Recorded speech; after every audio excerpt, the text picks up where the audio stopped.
자려고 누웠는데 저스툰 지루한 지하철에 저스툰 자려고 누웠는데 지루한 지하철에 클래스가 타는 재미 저스툰 클래스가 타는 재미 저스툰 웹툰 웹소설은 저스툰 클래스가 타는 재미 저스툰 다시 날씬해지고 싶어! 다이어트 해야 하는데 좀 간단한 방법 없을까?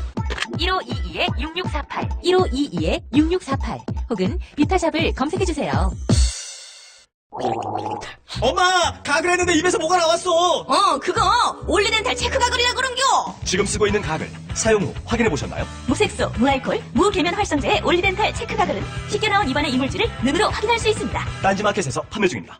한글도 남보다 빨리 깨치고 참 똑똑했는데 갈수록 실력이 뒤처지는 것 같아 걱정이에요. 혹시 초등학교 교과서 본 적 있어요? 어려운 어휘가 너무 많아요. 학교에서는 어휘 개념을 하나하나 설명해줄 시간이 정말 부족하잖아요. 그럼 어떡하죠? 내 아이의 어휘만큼은 내가 책임져야죠. 어휘 공부의 정성. 초등어휘 3천 초등어휘 5천 검색창에 초등어휘 3천을 쳐보세요.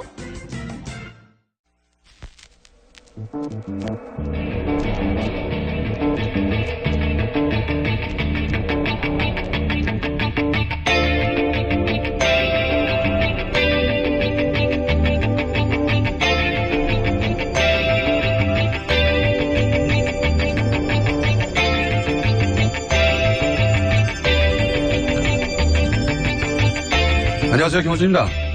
어제 국민의당 박수선 비대위원장은 국민의당 녹취 조작 사건에 대해 진정으로 사과했음에도 꼬리 자르기 식으로 진상을 덮으려고 하는 것처럼 정치 공세와 호도하는 것에 대해서 용납할 수 없다고 말했습니다. 당사자가 틀림없는 사실이라고 이야기를 했는데도 여전히 의혹이 있다고 하면 억울하죠. 그런데 지난 대선 기간 국민의당도 사실은 이것이라고 상대가 아무리 얘기해도 납득하지 않는다고 계속 의혹을 제기했었죠. 물론 정당은 선거 기간 중 상대 후보를 상대로 미심쩍은 부분에 대해서 민의를 대신해 공공의 이익을 위해 의혹을 제기할 권리가 보장되어야 합니다. 그 한계가 어디까지인가 하는 것만 문제일 뿐이죠. 그런데 마찬가지로 국민의 세금으로 운영되는 공당과 관련한 중대한 의혹이 발생하면 국민들은 누구나 의문을 제기할 권리가 있는 거죠. 전대미문의 당내 자작극이 벌어졌다는 걸 국민들이 안 지 겨우 이틀이 지났는데 꼬리 자르기 아니냐는 의문을 가지는 건 한편으로 너무 당연한 겁니다. 자신들의 의혹 제기는 정당했지만 자신들 상대로 한 의혹 제기는 겨우 이틀 만에 용납할 수 없다고 하면 누가 납득을 합니까? 그리고 용납할 수 없으면 어떻게 하실 건가요? 김호준의 궁금증이었습니다.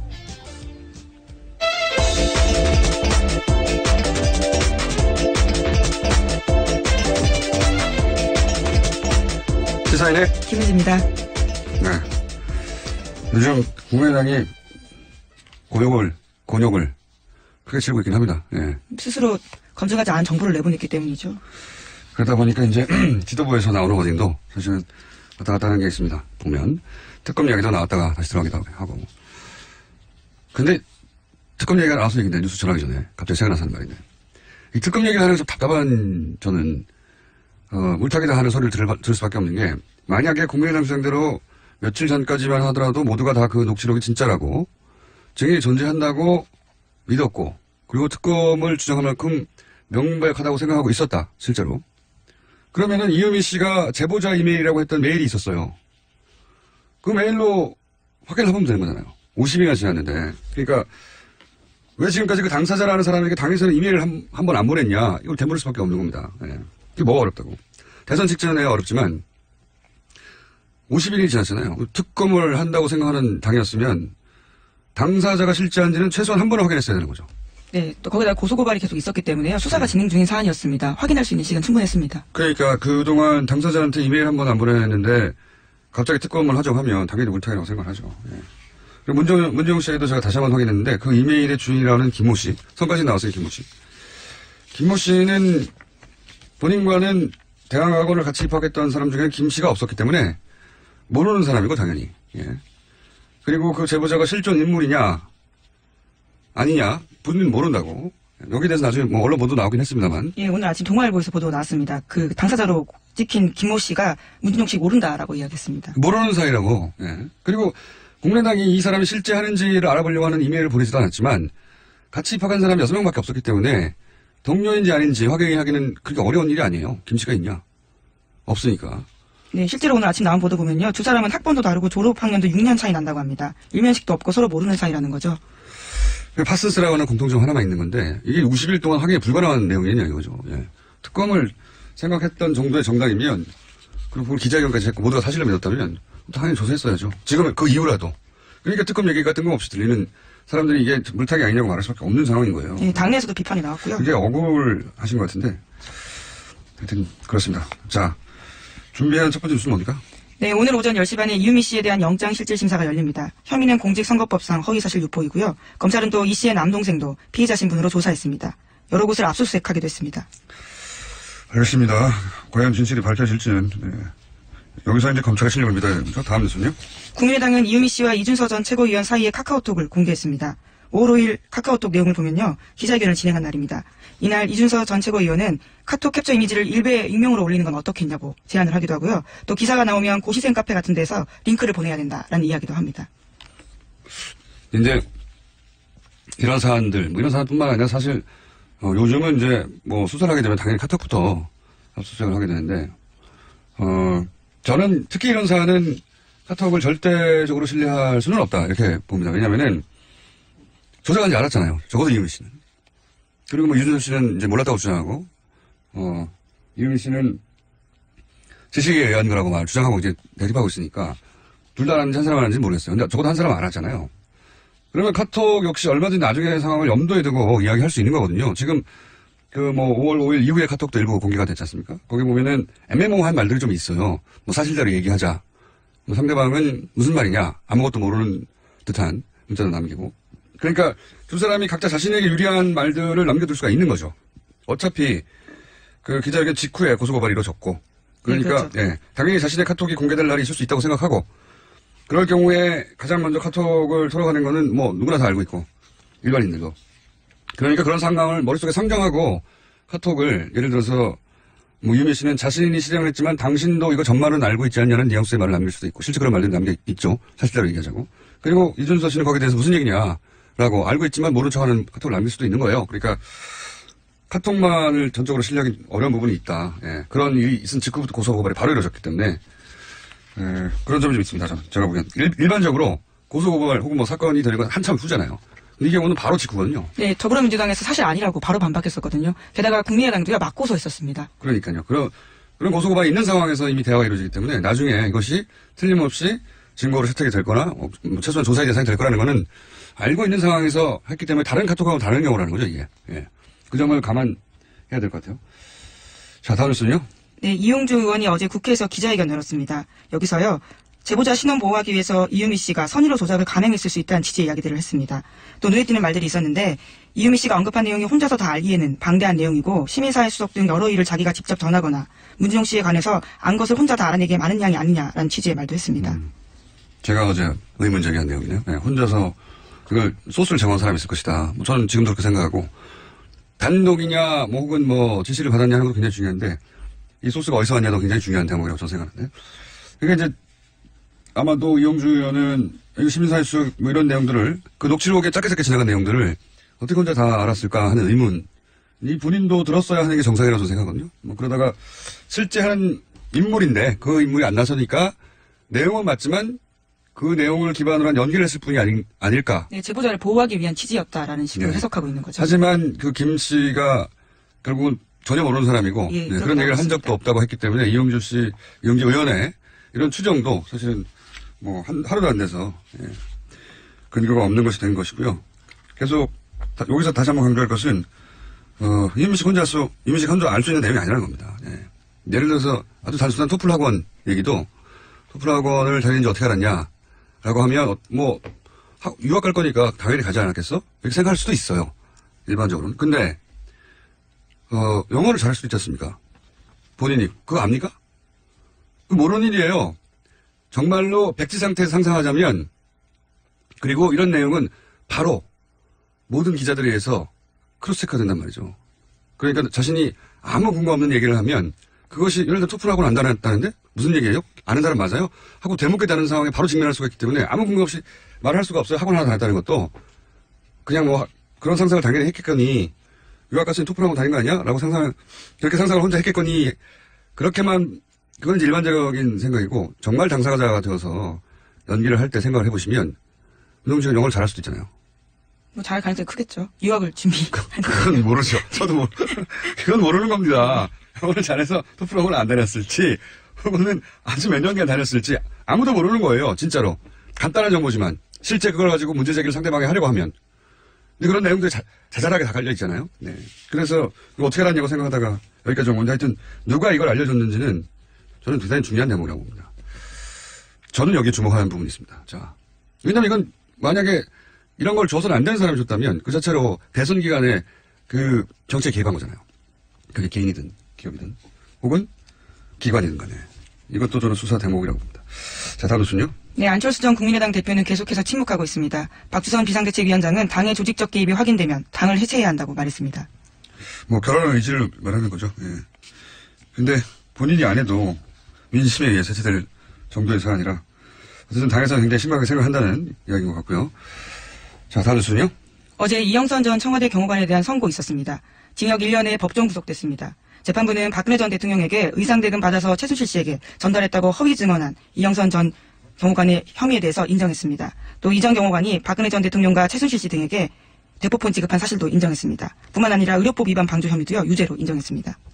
대부분 인정됐나요? 네. 그 중에서 특검 입장에서는 대통령에게서 의상 대금을 받아서 최순실에게 전달했다. 이제 이 대목에 대해서 특히 법원이 인정한 것이 특검 입장에서는 반가울 수 있겠네요. 왜냐면은 그렇다는 얘기는 최순실 씨가 그 돈을 줬다는 얘기가 되거든요. 경제 공동체에 대해서 일정 부분 법원이 인정했다고도 볼 수 그렇죠. 있고요. 또 법정 구속에 대해서 굉장히 주목해야 될 게 이 사건 같은 경우에는 구속영장이 기각된 바가 있거든요. 그렇죠. 권순호 부장판사였습니다. 당시에 상당성 인정하기 어렵다라는 이야기를 한 적이 있는데요. 네. 그 내용에 대해서 정유라 씨 영장 그렇죠. 기각을 한. 네. 거기다가 우병우 정유라 기각했었다라는 사실도 있었었고요. 고영태 씨는 구속시켰죠. 예. 하여튼 그때 기각됐던 사안인데 법정 구속을 시켜버렸어요. 예. 그렇군요. 자, 다음 뉴스는요. 어제 김기춘 전 청와대 비서실장이 재판받았었는데요. 박근혜 전 대통령을 잘못 보좌한 책임을 통감한다고 말했습니다. 그러면서도 이런 말을 했는데 과거 왕조 시대 같으면 망한 왕조의 도승지는 사약을 받는다면서 재판할 것도 없이 사형을 받으라면 깨끗이 마시고 끝내고 싶다라고 이야기했습니다. 그러면서도 자신의 소망은 언제가 됐든 옥사하지 않고 밖에 나가서 죽었으면 하는 것이다 라고 덧붙였습니다. 네. 레토릭이죠. 우리나라에 사약을 낼 법적 장치가 없어요. 예. 그리고 네, 왕조 시대 이야기입니다. 앞뒤가 또 맞는 것이 수미상관이 아닌 것이 자신이 이제 언제 죽을지 모르는 불안 속에 살고 있다 이런 얘기를 했잖아요. 네, 현재 보석을 신청한 상태거든요. 사약을 내리면 받겠다고 하고 언제 죽을지 모르는 불안 속에 살고 있다는 거하고는 전혀 앞뒤가 안 맞췄으니까. 네. 알겠습니다. 그런 심정이라는 거는 네. 그런 심정이니까 날 빨리 풀어달라는 거잖아요. 아프니까. 저는 아파요 이런 얘기고요. 다음 순요. 문재인 대통령이 한미 정상회담을 위해서 어제 출국했습니다. 환송 행사는 조촐했는데 행사를 간소화하라는 문재인 대통령 지시에 따라서 도열이나 별도의 환송식은 없었습니다. 미국에서의 첫 일정은 장진호 전투 기념비 헌화였습니다. 환송식만 없었던 게 아니라 이제 미국에서 환영식도 하지 말라고 했으니까 네. 꼭 필요한 의전이 아니면 다 없애버리겠다 이런 생각인 것 같고요. 그리고 화제가 됐던 것은 이제 임종석 비서실장이 문 대통령을 보내면서 얼굴이 활짝 폈던 사진이 화제가 됐어요. 예, 요새 얼굴을 보면 어떤 기분인지 알 수 있는 프로그램이 있는데요. 거기에 따르면 기쁨이 90%다 이런 식이 인터넷에 짤방도 돌아다니고 있습니다. 실제로 화제가 됐죠. 왜냐면 너무 활짝 웃어가지고 뭔가 이제 헤어지니 섭섭함이 있다든가 잘하고 오라는 걱정 이런 건 없어. 얼굴이 너무 해맑게 웃고 있는 것으로 봐. 해방된 임과장 그런 기분이죠. 사실은 인터넷상에서 꽤 화제가 되고 있습니다. 네. 너무 밝게 웃는 거 아니냐고. 네, 뭐 평상시 근데 워낙 밝게 웃는 분이시긴 합니다. 최근에는 그렇게까지 밝게 웃는 사진은 없었어요. 네. 지나치게 밝게 웃는 거 아니냐는. 네. 하여튼 그 사진이 하도 왜냐하면 다 주변 사람들의 표정과 너무 달라가지고 그래서 화제가 되고 있는 와중입니다. 네. 그리고 이제 도열 없이 해외 순방을 간 첫 번째 케이스가 아닐까 싶어요. 근데 사실은 너무 많은 걸 없애버리네요. 네. 자, 다음 뉴스는요. 검찰이 백남기 농민 사망과 관련해서 서창석 서울대병원장에 대한 수사를 본격화하고 있습니다. 백씨 유족들은 서창석 원장이 청와대에 백씨 의료 정보를 알린 의혹이 있다고 고소한 바가 있는데요. 어제 검찰이 백도라지 씨를 고소인 자격으로 먼저 조사했습니다. 이건 뭐 서창석 원장에 대해서는 저희 몇 차례 얘기했고 불과 몇 주 전에도 다시 한번 얘기했었는데 감사가 있다 뭐 해서 이 대목은 사실은 중요한 국정농단의 고리가 하나 풀릴 수 있는 대목이라 다시 한번 언급을 해보자면 서울대 병원장이 되는 과정부터가 많은 사람들이 의문을 가졌었어요. 사실은 서울대 병원장이 되는 시점쯤에 언론 기사를 보면 대단히 이례적이다. 이런 기사들이 단신으로 있습니다. 그때는 뭐 국정농단의 전체 그림을 몰랐기 때문에 왜 이런 케이스로 왔지? 정도의 기사가 있었는데 어쨌든 주치를 하다가 갑자기 서울대 병원장에 출마한 최초의 케이스예요. 그것도 그렇고 그 외에 이례적인 대목이 많지만 특히 이제 주목되는 게 그 대통령의 뜻이라고 하면서 이임순 순천향대 산부인과 교수 최순실 씨 아주 관계가 깊죠. 산부인과 교수의 추천으로 됐다는 거거든요. 그러니까 출마하라고. 근데 이게 대통령의 뜻이라고. 최순실 씨와 관계가 깊은 이임순 교수가 왜 서울대 병원장에 출마하라고 했을까? 그리고 대통령은 왜 갑자기 자신의 주치의를 서울대 병원장으로 보내버렸을까? 당연히 의문스럽죠. 굳이. 서울대 병원장을 하고 싶어하는 사람들 많은데 본인 주치의를 보낸 거잖아요. 굳이. 뭐 실력이 없으면 주치의에서 자르는 거죠. 실력이 있으면 주치의에 둬야죠. 그런데 굳이 본인의 주치의를 서울대 병원장으로 가라고 찍어서 보냈습니다. 이상하죠. 그리고 나서는 일어났던 일이 이제 우리가 알게 된 것은 최순실 씨 단골성원병원 비선진료의사 대표적인 김현재 원장 이분을 서울대 강남센터에 자격이 안 되는데 외래 교수로 임명했습니다. 외래 교수로 선임을 했고 나중에 취소했지만 네, 문제가 돼서요. 내부에서 문제 제기 나왔거든요. 그리고 김영재 가족회사 거기서부터 의료용실 서울대에서 안 쓰는 실을 사줬고요. 이것도 말이 안 되는 거죠. 안 쓰는 데 왜 삽니까? 예. 최순실 씨하고 연결된 인물들과 다 엮여서 돌아가는 그런 대목이 있고 무리하게 외교적 결례도 했었습니다. 그래서 이제 이 대목에서 이제 최순실 씨가 중국 지난번에도 얘기했지만 그리고 뭐 중동 그 성형 뭐 어떤 센터를 진출시키려고 했는데 그런 의혹이 있었죠. 성공하지 못했지만 그럴 때 대한민국의 서울대라고 하는 그런 가장 지명도 있는 의료기관에 백업이 필요했지 않았을까. 자기 사업을 하는데 이 실은 서울대에 썼습니다. 납품하는 곳이고 서울대 병원의 외래 교수입니다. 워낙 작은 병원이었으니까요. 김영재 의원이. 그런 것들이 필요하지 않았을까 본인 사업에. 여기서 본인이라는 건 최순실 씨가 구상했던 소위 이제 성형센터의 해외 진출이라고 하는 사업에 필요했던 거 아니었을까 하는 의혹을 가질 만한 거죠. 네, 실제. 또 하나의 축이 이제 영남미 씨 유족 이 소송 과정에서 드러났지만 서울대 병원장이 이 백선아 교수로 하여금 급히 와서 수술을 하라고 했단 말이죠. 대단히 이례적으로. 등산복 입고 나타났었죠. 네. 그 정도 내 손상의 경우에는 그 정도 경력의 교수가 수술할 법이 없는데 등산복을 입고 왔다는 건 준비가 안 된 상태에서 황급하게 불려왔다는 것이고 주말에. 그래서 이제 이것도 정권 차원에서 의혹이 연결될 수 있는 것이 다시 살릴 수 있기 때문이 아니라 다시 살릴 수 없다는 걸 알지만 굉장히 실력 있는 분이 와서 생명을 연장하려고 그래서 정권에 부담을 주지 않으려고 했던 수술의 일환이 아닌가 하는 의혹이 또 있는 거죠. 그 중심에 이제 이 서청석 병원장이 있기 때문에 양쪽 다 수사를 할 만한 정도의 의혹이 되는 거니까요. 그래서 수사를 한다고 하는 겁니다. 국정농단과도 상관이 있는 것이고요. 자, 뉴스 하나 정도 더 할 수 있을 것 같습니다. 네, 자유한국당 다음 주 7월 3일 전당대회 앞두고 있습니다. 그제 첫 TV 토론 열렸는데 독한 말들이 오고 갔습니다. 원희철 후보 같은 경우에는 홍준표 후보를 향해서 야당 대표가 되면 법의 일종의 정치적 보호 받을 수 있는 것 아니냐라는 차원에서 출마한 거 아니냐라고 다시 물었고요. 그러니까 성완종 리스트와 관련돼서 지적을 한 거죠. 그러자 홍 후보도요. 원희철 후보에 대해서 공격을 했는데 원 의원이 보좌관 현재 산업은행권으로 구속되어 있지 않냐라면서 친구 아니냐라고 물었습니다. 네, 홍준표 후보의 대치기는 그 기술 자체는 인정해야 되죠. 본인에게 불리한 지적을 하면 2배, 3배로 갚아주고 하는 스타일이기 때문에. 보좌관이 구속됐는데 그 사람 친구 아니냐? 이렇게 되물었다는 거죠. 네, 토론이 끝나고도요. 애들 데리고 토론 못하겠다. 이렇게 토로하기도 했다고 합니다. 알겠습니다. 근데 지금 한국당 TV토론이 제일 야당인데 당대표의 TV토론이 이렇게까지 관심이 없는 경우도 그렇게 많지 않은데 어쨌든 전해드립니다. 이런 공방이 오가고 있고 TV토론도 하고 있다. 네. 여기까지 하겠습니다. 지금까지 시사인 김은지였습니다. 감사합니다. 아무도 묻지도 따지지도 않고 가입하셨다고요? 보험은 너무 어려워요. 걱정 마십시오. 마이보험 체크가 도와드립니다. 1800-7917 마이보험 체크로 지금 전화주세요. 1800-7917 이미 가입한 보험이나 신규 보험도 가장 좋은 조건을 체크해서 찾아드립니다.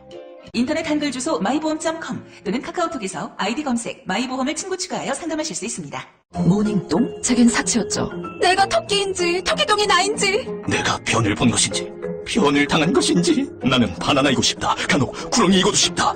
미궁 대장사랑 빅똥의 건강의 추억 미궁 대장사랑이 찾아드립니다. 혈중 콜레스테롤 개선과 배변 활동에 도움을 주는 건강기능식품입니다. 검색창에 미궁 대장사랑. 미궁 장사랑 이름 바꿨어요. 프로바이오틱스 12종 추가. 미궁 대장사랑. 골반 잡자 바로 잡자 바디로직. 허리 통증 바로 잡자 바디로직.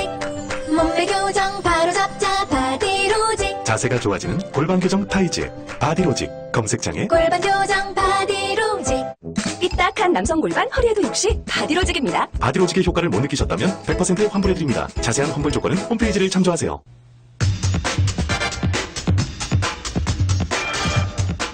국민의당이 창당일에 가장 큰 위기를 맞고 있습니다. 국민의당 혁신위원장을 맡고 계시는 김태일 교수님 스튜디오에 직접 모셨습니다. 안녕하십니까? 네, 안녕하세요. 어쩌다가 국민의당 혁신위원장을 맡게 되신 겁니까, 우선? 저는 이 정당 수리하는데 뭐 일을 많이 했습니다. 열린우리당 때부터 예. 뭐 아주 근간에까지 그 혁신 혹은 쇄신 프로그램에 지속적으로 참여를 했었습니다. 정당이 우리가 지금 큰일 났다, 쇄신이 필요하다고 싶을 때 내부에서 영입하는 전문가 1호시군요. 예, 그래서 뭐 이 혁신 프로그램이 어떻게 진행되는지에 대해서는 대충 가늠을 하고 눈에 좀 보이는 게 있죠. 열린우리당 시절부터 해오셨으면 벌써 뭐 한동안 하신 게 아닌데 이번에 국민의당에 가서 혁신위원장을 맡고 나서 정당이기 때문에 다 비슷한 점도 있지만 국민의당에서만 발견한 혹시 특징이 있습니까? 신생 정당이니까요. 예. 정당의 꼴을 갖고 있지 못한 거죠. 어떤 점에서 그렇습니까? 창당하고 나서 곧바로 선거 치렀잖아요. 그렇죠. 총선. 총선. 그다음에 또 숨을 고르나 싶었더니 대선이 왔잖아요. 예. 그러니까 선거 치르게 되면 정당이 갖춰야 될 이런 조직이라든지 뭐 강령이라든지 이런 기본적인 그 틀을 갖추기가 어려워요. 그래서 사실은 창당한 지 1년이 지났습니다마는 정당이 갖춰야 될 중요한 그 골격들을 갖고 있지 못하고 있는 상황이에요. 그래서 이번 사고도 네. 그것 때문에 생겨난 것이라 볼 수 있죠. 구조적으로는. 기본적으로 충분히 검증할 수 있는 정도의 사안인데 네. 그런 꼴을 갖추지 못해서 그러니까 총선 대선이라고 하는 그 정치권에서 가장 큰 선거를 연속으로 계속 치르다 보니까 선거를 치를 때는 당연히 비상조직이 되는 거였습니다. 네. 굉장히. 그런 비상조직처럼만 운영되어 왔다 거의. 그렇습니다. 그런데다가 이번 선거는 후보자 중심으로 네. 이렇게 틀이 짜여졌던 것 같아요.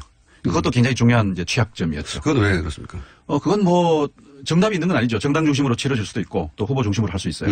예를 들면 2012년의 선거는 문재인 후보의 경우도 후보 중심으로 치렀다가 네. 아주 혼쭐이 났지 않습니까? 그래서 이번에는 정당 중심으로 철저히 진행되었던 민주당의 경우는 민주당의 그랬죠. 경우이고요. 네. 근데 이번에 국민의당의 경우는 철저하게 이제 후보 중심으로 선거 대책 기구들이 짜여졌고요. 그런 점에서 그나마 있었던 그 당 기구의 어떤 그 말하자면 그 체크리스트라고 할까? 시스템이 작동하지 않았다. 작동하지 않았습니다. 않았는데 뭐 잘 아시다시피 정당이라고 하는 것이 온갖 그 욕망의 찌꺼기들이 모이는 데 아닙니까? 네. 이제 그런 걸 잘 이제 걸러내는 장치들이 좀 제도화되고 안정화된 정당이 있단 말이에요. 네. 그 평판의 어떤 시스템이라든지 또 그걸 이제 걸러내는 이제 그런 이제 저 장치들이 있는데 국민의당은 이제 그런 장치들을 충분히 갖추고 있지 못했을 뿐만 아니라 그것마저도 이제 후보 중심의 선거대책기구 속에서 작동을 하지 않은 거죠. 기본적으로 이런 일이 벌어진 이제 환경은 알겠습니다. 근데 일이 벌어지고 나서 터지고 나서 국민의당 대응이 지금 예전에 비해서는 뭐랄까요 대단히 적극적으로 열심히 하고 있긴 합니다. 보면. 네, 아주 발빠른 대응은 참 칭찬하고 싶어요. 그 대목은 그런데. 즉각 사과를 했지 않습니까? 예. 네. 근데 이제 그 즉각 사과 그 자체는 대단히 발빠르다고 할 수 있는데 그 이후에 이제 특검 얘기를 한다든가 또는 이것을 꼬리자르기라고 한다면 용납할 수 없다고 한다든가 이어지는 대응이 납득하기 어려운 부분이거든요. 이게 사과는 했는데. 네. 뒤에 초치는 일들이 많았죠. 사과를 하고 겨우 하루 이틀 만에 이렇게 버럭 화를 낸다든가 아니면 사과하면서 동시에 니네도 잘못한 거 아니냐라고 한다든가 이런 사람들이 와닿지가 않지 않습니까? 그러니까 두 가지 문제가 있었어요. 첫째는 특검 주장한 것은 결정적인 패착입니다. 왜냐하면 비상대책위원장이 뭐 고개 숙이고 진솔하게 사과를 했잖아요. 특히 국민에게 사과하면서 당사자에게 사과를 했어요. 당사자를 지목해서. 그러니까 문재인 대통령과 문 대통령의 아들에 대해서 진지하게 사과한다. 이렇게 하는 건 참 좋은 모습이었는데 근데 특검을 주장하게 되니까 사과는 그러면 너는 그건 잘났냐 뭐 이렇게 지금 하게 되니까 그렇죠. 사과의 진정성이 이제 의심을 받게 된 거죠. 당연히 그렇죠. 그건 정말로 하지 말았어야 될 일입니다. 나중에 무슨 이 문제가 다 정리되고 나서 그래도 여전히 의혹이 남아있다. 이 얘기는 할 수는 있다고 봐요. 정당으로서는 할 수 있죠. 그렇죠. 그런데 지금 상황에서 그래 뭐 너는 사과와 동시에. 그러니까 그 진정성이 의심을 받게 되고 또 하나는 이거 여의도 정치에서 나타나는 상투적인 정치적 공방으로 그냥 소용돌이를 만들어가지고 그렇죠. 뭐 비장파장 이렇게 해서 그러니까요. 명백한 사안도 갑자기 공방전으로 바뀌는. 그래서 이제 물타기 하려는 게 아니냐는 의심을 받게 되었기 때문에 의심이 아니라 물타기 맞지 않습니까? 교수님? 뭐 그렇게 된 거죠. 네. 그래서 사과의 진정성이 이제 어디로 사라져 버렸습니다. 그래서 제일 중요한 문제고 또 하나는 이 문제를 이제 다루는 그 국민의당 내의 어떤 담론들이 대개 법적 책임론으로 지금 가고 있어요. 뭐 현재까지도 그렇게 가고 있는데. 검찰 수사를 지켜보자든지 뭐. 근데 법적인 문제를 넘어서서 정당이라고 하는 것은 정치적 기구지 않습니까? 정치적 기구는 정치적 책임에 대해서 고민을 해야 된단 말이에요. 그러니까 법적으로 어떤 형사적 책임이 있느냐 없느냐 또 누구에게 얼마나 그 경중이 주어지느냐 하는 문제는 사법기구가 하는 문제고 도의적 책임의 문제는 저 같은 학교 선생이나 또 교회 목사가 하는 일이지 않습니까?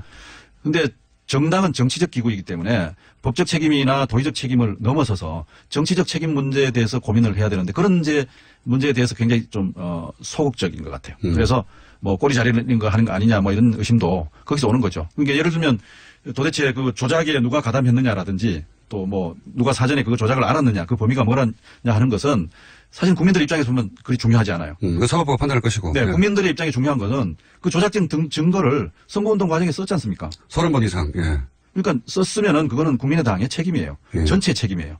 그리고 궁극적으로는 선거 과정이라는 것은 후보가 최고의 책임을 지는 위치에 있죠. 언제나 그렇죠. 그러면 본인이 몰랐어도 책임지고 알았어도 책임지고. 그렇습니다. 그래서 그런 것이 이제 정치적 책임이라는 얘기거든요. 정치적 책임이라는 관점에서 좀 더 적극적인 대응이 있었어야 될 텐데 이틀 3일 지난 시점에서 여전히 그런 것들이 아직 보이질 않아서 지금까지 이제 공식적인지 아닌지는 모르겠습니다. 한 언론의 보도에 따르면 영장이 발부되는 정도 그 정도 시점 이제 최초의 법적인 조치가 내려지는 거죠. 그 명백한 조치가 있으면 이제 발표가 있지 않겠느냐. 그러면서 뭐 측근이 누군지 모르겠습니다만 측근발로 뭐 정면 돌파, 그러니까 사과보다는 뭐 사과도 물론 있겠지만 사과보다는 어떻게 조치를 할 것이고 어떻게 대응할 것, 앞으로 하해 나갈 것이고 뭐 국민의당을 그래서 어떻게 살릴 것인가 이런 데 방침을 지키는 내용이 나오지 않겠냐 이런 보도가 있거든요. 뭐 그렇다고 한다면 우선에 이제 법적인 문제가 좀 정리되는 걸 봐가면서 하겠다고 하는 것은 이해는 갑니다. 왜냐하면 뭐 불확실하니까 도대체 어디까지 얘기해야 될지 또 무슨 얘기해놨다가 일이 또 뒤집어지고 또 다른 의혹이 생겨날지 뭐 이런 것들이 이제 걱정일 텐데 저는 최고 지도자는 그런 걱정하면 안 된다고 생각합니다. 우리가 박근혜 대통령한테 계속 추궁했던 게 뭡니까? 국민적 눈높이에서 국민들이 궁금해하는 점에 대해서 왜 빨리 대답하지 않느냐 하는 것이 었습니까? 그래서 법적인 정리가 되기 전에라도 이 문제에 대해서 책임과 또 사과 이런 것들은 하는 것이 옳다고 생각하고요. 물론 이제 그거 이해는 하지만 그다음에 또 하나는 또 할 수 없으니 여러 번 할 수 없으니 한 번에 정리해서 하겠다. 여러 번 해도 좋죠. 그러니까 이것은 제가 책임질 일입니다. 현재 지금 이 문제 때문에 국민의당이 거의 뭐 와해 상태라고 할 정도로 혼란 속에 있지 않습니까? 그러면 자신을 서포트해 주었던 또 자신을 위해서 뛰었던 그런 집단과 세력에 대해서 본인이 장소가 책임을 져야죠. 그래서 이건 내가 책임질 일입니다. 그리고 내가 앞으로 이 문제의 그 정리 과정을 계속 따라가면서 국민들이 궁금하게 생각하는 것에 대해서 다 밝히도록 하겠고 어떻게 하겠다. 이런 계획을 우선 빨리 얘기를 하고 그다음에 사태 추이에 따라서 또 사과할 수도 있는 거죠. 저는 그렇게 생각하고 그다음에 또 하나는 이제 어떤 자세를 가지느냐는 그건 선택의 문제라고 봅니다. 그러니까 적극적으로 나서서 이 기회에 이 문제를 수습하고 국민의당이 살 길에 대해서 난 좀 책임 있는 적극적인 행동을 하겠다. 지금 당과는 좀 떨어져 있었는데 오히려 당에 다시 복귀해서 할 수 그것도 선택일 수도 있는 거죠. 그거는 선택의 문제고 오히려 저 개인적으로는 저는 그거 좋은 자세라고 생각합니다. 그렇게 하는 것이. 그래서 이 과정을 통해서 지도력을 보여주게 되면 선거 패배를 오히려 딛고 일어설 수 있는 계기가 될 수 있지 않겠나 하는 생각이에요. 왜냐하면 위기는 찬스니까요. 위기 수습과 그 위기 해결책이라고 하는 것이 리더의 중요한 덕목이지 않습니까? 그래서 전체적으로 이 국민의당이라는 이 세력이 처한 위기에 대해서 뭔가 좀 돌파구와 그건 바람직스러운 돌파구죠. 정략적인 것이 아니라. 적어도 현 지도부는 그걸 못 해내고 있는 건 분명한 것 같아요. 현 지도부가. 능력이 없어요. 왜냐하면 아니 그렇지 않습니까? 너무 잘 말씀. 아니 왜냐하면 현재 말씀은 잘하시는 거예요. 저 박주선 비대위원장이 당이 지금 조직적으로 관련돼 있다면 다 해체하겠다. 강력한 얘기죠. 하실 수 있는 최고 얘기를 하신 건데 그러나 이제 그 이상의 뭔가 힘을 갖고 있어야 되지 않습니까? 리더십이라는 것이. 그게 마음에 와닿지가 않아요, 별로. 네, 그런 점들이 이제 현재는 아직 확인되지 않은 상황이어서 박주선 비상대책위원장이 현재 이제 이렇게 잘 해나가고 있지만 안철수 전 대표가 뭔가 적극적으로 나서서 위기 수습, 위기 돌파의 리더십을 보여주기를 바라는 것이 당 주변의 그 소망인 것 같아요. 제가 보기에. 좀 대응이 늦다고 하는, 말씀하셨듯이 이해는 가면서도 동시에 대응이 늦다고 생각하는 것이 지난번에 이제 박선수 의원이 연루되었다가 이제 무죄 판결이 난 공급비 이용 사건 같은 경우에는 무슨 법적 어떤 조치를 기다린 건 아니었거든요. 또 바로바로 대응하고 그때는 대표를 사퇴하고 그러니까 법적인 결과가 일부라도 나와야 대응하겠다는 건 항상 그런 건 아니란 말이죠. 그전에는 그랬었는데 지금은 대응이 상당히 느린 걸 보면 어떻게 대응해야 할지를 잘 모르는 것도 있는 것 같습니다. 그런 면도. 예. 내부 사정은 제가 잘 모르겠습니다만은. 네. 어쨌든. 바람직하다고 생각하시는 건 빨리 해야 하고. 그렇습니다. 오히려 본인이 적극적으로 뛰어들어서 해결하는 쪽으로 가야 한다. 근데 이제 안철수 전 대표의 경우는 상당히 뭐 모든 일을 이제 신중하게 결정을 하는 스타일인 것 같아요. 예. 그래서 며칠 지켜보자고 하는 입장인 것 같은데 당원들이나 지지자들 혹은 또 국민들의 입장에서 보면 확실하게 지금 확인된 사실들을 가지고라도 뭔가 좀 적극적으로 대응을 했으면 좋겠다는 것이 이제 바람인 것 같아요. 그렇죠. 그래서 안철수 응답하라 뭐 이런 얘기들이 여러 곳에서 이렇게 나오고 있지 않습니까? 더군다나 뭐 처음에 해명했듯이 자원봉사자나 일개 당원 수준은 아니지 않습니까, 유미 씨가? 그렇습니다. 최고위원이 어쨌든 여기에 지금 의심을 받고 있지 않습니까? 예. 조작 과정에 관여가 되었는지 의심받고 있고 또 조작된 증거를 어쨌든 이걸 전달하고 예. 소개하고 또 지금 시작했다는 그것은 이제 사실로 확인되고 있으니까 뭐 간단한 문제는 아니죠. 더군다나 조작 당사자도 일개 당원은 아니에요. 그렇습니다. 보면은. 그분도 보니까 뭐 간부급이라고 말할 수 있어요. 평당원은 아닌 것 같습니다. 그렇죠. 그 지역에서 예비 후보로 나섰었고, 예. 그러면은 뭐, 그 지역에서는 지역위원장에 준하는 정도의 간부급 인사라고 봐야 되는 거죠. 자원봉사자는 최소한 아니죠. 네. 예. 그런데다가 이제 그 의심받고 있는 두 분이 안철수 전 대표와 이제 가까운 사이라고 하는 점. 이 점이 그러니까요. 이제 많은 사람들에게 더 많은 또 의혹을 갖게 하는데 저는 이것은 도의적인 문제라고 생각하거든요. 예. 정치적 문제는 아닙니다. 왜냐하면 뭐 개인적으로 가까운 사이에 있는 사람이 문제를 일으켰으니까 더 책임이 크다. 더 책임 크다 뭐 이렇게 하는 것은 뭐 도의적으로 그렇게 말할 수 있지만 그러나 뭐 정치적으로 그것 때문에 안철수 전 대표가 더 많은 의심을 받아야 된다든지 뭐 더 많은 책임을 져야 된다든지 그런 추궁은 좀 온당하지 못한 거 아닌가 싶어요. 자, 그러면 이런 말 어떻습니까? 저는 이거는 사실 교수님도 그냥 교수님의 개인 의견일 수밖에 없긴 할 것 같긴 합니다만 그 녹취 내용 중에 보면은 시민사회 수석의 딸이 거의 같은 또래이다 라는 일반인들은 알 수 없는 정보가 있거든요. 예, 전혀. 그럼 언론에 보도된 적도 없고요.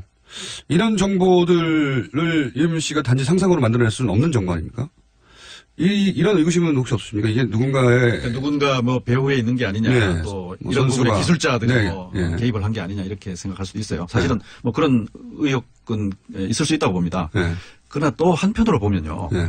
이렇게 어이없는 감히 그러니까 정치를 조금이라도 아는 사람이면 이런 거 하기가 쉽지 않거든요. 네. 이 일이 가지는 파장과 이 엄중함에 대해서 정치적으로 조금만 훈련되고 경험이 있는 사람들은 감히 할 수 없는 일입니다. 정치적 생각 끝장이죠. 끝장. 그렇죠. 정치 초짜니까 할 수 있는 일이에요. 네. 그런 점에서 오히려 정치적으로 모르고 미숙하고 훈련되어 있지 않기 때문에 감히 저질렀던 그러니까 이런 일이 아니냐 싶어요. 그래서 그렇긴 한데 전문가들이 그랬기 때문에 이 사람을 이용한 게 아닌가 싶은 생각이 그래서 듭니다. 그거는 뭐 확인을 해봐야 되겠습니다만은 제가 드리는 말씀은 오히려 그 반대로 해석할 수 있겠다. 그러니까 정치 전문성이 오히려 없기 때문에 실행한 사람은 그런 전문성이 없지만 이 사람에게 그런 정보를 주고 실행을 유도했거나 지시했거나 혹은 뭐 압박했거나 하는 쪽은 전문가일 수도 있는 그런 생각을 해볼 수 있지 않나요? 그거는 앞으로 확인해 나가야 되겠죠. 네. 제가 이제 그 혁신위원장이시니까 이미 이제 여러 가지 인터뷰를 하셨고 여러 말씀하셨기 때문에 제가 가장 궁금한 대목은 이겁니다. 이제 그 제가 이제 국민의당 안에 들어있지는 않기 때문에 국민의당이 최근에 여러 가지 사안에 대해서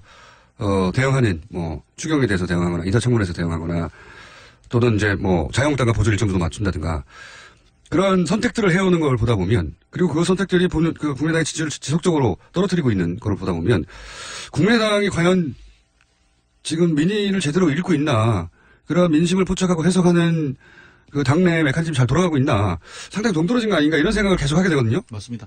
맞습니까? 예.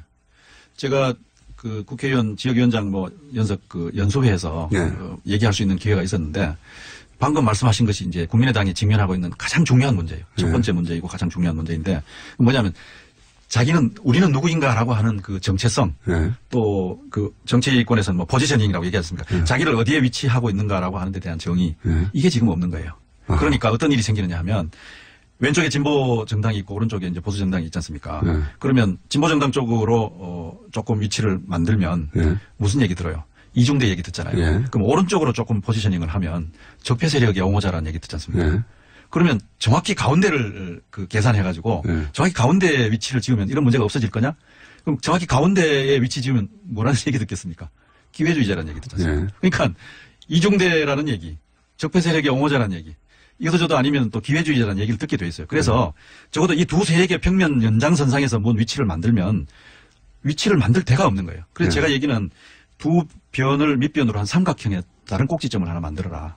이것이 국민의당이 현재 해야 될 가장 중요한 이유다. 그래서 저는 그거를 뭐 영어로 얘기해서 죄송합니다만 트라이앵귤레이션 삼각형 만들기 예, 라고 하는 얘기를 삼각형이 근데 있긴 있습니까? 있습니다. 있긴 있습니까? 있습니다. 그러니까 그런 점을 찾아내는 것이 가장 중요해요. 그런 점을 찾아낼 만한 현재 정당의 상태입니까? 그건 노력하면 되죠. 뭐. 또 제가 그런 걸 하려고 사실은 혁신위원장을 맡았습니다. 그럼 본인들이 포지셔닝을 정확히 자기들이 왜 써야 되는지 모르고 포지셔닝이 정확하지 않기 때문에 어떤 자세를 사람마다 취해야 될지 몰라서 이러고 있는 그리고 민의로부터 멀어진 것 같다는 말씀이신 거죠? 그렇죠. 예. 그러니까 국민의 그 뜻을 해석해내는 다른 하나의 꼭지점을 못 찾아낸 거죠. 그러니까 사안별로 이걸 어떻게 적용하느냐 하는 문제는 이제 정당에 계신 분들이 해야 될 일입니다만은 적어도 개념적으로 이제 그렇고요. 뭐 그런 점에서 여러 가지 이제 노선들 기존에 뭐 예를 하나 들어봐 주시면 우선 이론적으로 얘기하면요. 영국의 뭐 저 제3의 길이라고 하는 것도 이제 그런 것이 하나일 거고요. 그 다음에 미국에서 이제 얘기되는 그 공동체 자유주의라고 하는 것도 그것은 이제 보수 중도 개혁 노선이고요. 그 다음에 제3의 길은 이제 진보에서 시작된 진보 중도 개혁 노선이죠. 그 다음에 독일의 경우에는 사회적 시장 경제라고 하는 노선이 또 있습니다. 그것은 이제 기민당이라는 보수 세력이 시작을 했지만 또 사민당이 받아서 그 개념을 이렇게 다듬어 나간 사례도 있죠. 철학의 수준에서 얘기해야 될 내용인데. 아니 그러니까 일단 철학적 수준에서 이제 이런 개념적 틀을 가지고 매 사안별로 그것을 어떻게 적용할지 하는 문제를 고민해야 되죠. 근데 그거는 이제 제가 해야 될 일은 아닌 것 같고요. 예를 들면 글쎄요 이런 게 뭐 길을 제시해도 그 길을 수행할 수 있을까요? 아니 예를 들면 시간이 있는지 모르겠습니다만은 없습니다. 30초밖에 없어가지고 가령 뭐 외무장관 문제 어떤 분들은 그분의 신상의 문제를 제기하고 한쪽에서는 젠더의 개혁성 가지고 강변을 했지 않습니까? 그러면 제3의 정당은 이분이 가지는 외교 안보 통일에 있어서의 역량과 비전의 문제를 가지고 그 국민적 의사를 대변하는 그런 길이 있는 거죠. 다시 한번 모시겠습니다. 김태일 교수님입니다. 감사합니다. 네, 고맙습니다. 3부에서 뵙겠습니다. 새벽 2시에 깨어났나? 딱히 고민이 있어서 그런 건 아니다. 새벽 5시에 일어났나? 새벽 6. 아우, 이 인간이 잠도 못 자게 화장실을 들락거려! 남성 활력과 전립선 건강. 하루 하나로도 충분합니다. 소팔메토, 옥타코사놀, 아연, 비타민 A, D, E까지 하루 영양 기준치 100%를 꽉 채운 메가셀 남자의 활력. 지금 바로 인터넷 검색창에 메가셀 남자의 활력을 검색해보세요. 인생을 보고 세상을 보라. 롯데카드 무브컬처 라이프 사진전. 역사에 각인된 기념비적인 순간. 거대한 존재에 맞선 인류의 도전. 어두운 시대를 밝혀낸 20세기의 영웅들. 삶과 역사가 만난 그곳. 라이프. 생명이란 이름에 담긴 900만 장의 역사. 롯데카드 무브컬처 라이프 사진전. 예술의 전당. 소설가 황석영입니다. 2월 항쟁 30년이 되는 6월 10일 저 황석영이 마침내 출감합니다. 시간의 감옥, 언어의 감옥, 분단된 한반도라는 감옥에서 저는 언제나 자유를 갈망해왔습니다. 금기의 억압이 있다면 작가는 그것을 깨뜨리고 확인해야만 합니다.